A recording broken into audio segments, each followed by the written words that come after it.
Chris, I thought the glaciers were all disappearing, and now you're telling me that they're getting bigger?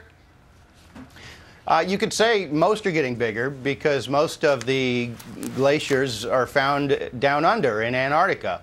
And that is cooling, despite Al Gore's prior claims, and growing. But around the world, around the United States, South America, Canada, Asia, Europe, glaciers are in fact growing, as well as some are shrinking. But frozen things have a very limited repertoire, and they tried to read much too much into select ones shrinking. In South America, there's one that was retreating, receding, and 30 miles away was one that was growing.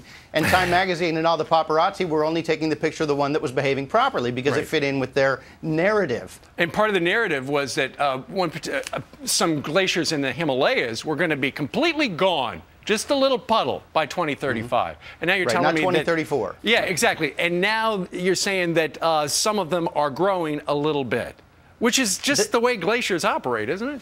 There's something between 15,000 and 54,000 glaciers there, which should tip you off. We don't have a lot of data. They've got data on about 10, and they were claiming that the Himalayan glaciers were melting. And the reason they claimed that is politicians wanted to say that global warming was going to lead to global conflict because of drinking water and so on.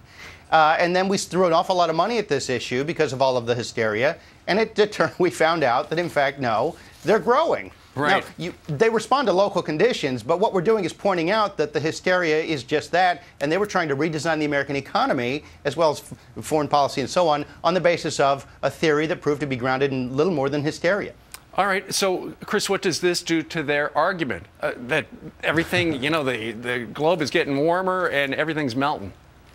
Well, they have yet to let facts stand in the way of their argument, but what it does is it continues to educate the public, because glaciers have this emotional tie to people, and you can point to them, but we're going to point to the ones growing, Mount Shasta, Mount Rainier, Mount St. Helens, Sperry National Park in Canada, all over, and point out that their theory is wrong. We could continue spending money on the pursuit of knowledge, which seems to terrify them, instead of redesigning the American economy fundamentally as the president wants. Sure. This is surprising. I haven't heard on the other channels that some of the glaciers are getting bigger, but that's why people watch Fox. When you do, you'll hear that at this rate, this ice mass will kill us all, and they'll find a way to blame it on you. Of course. Or George.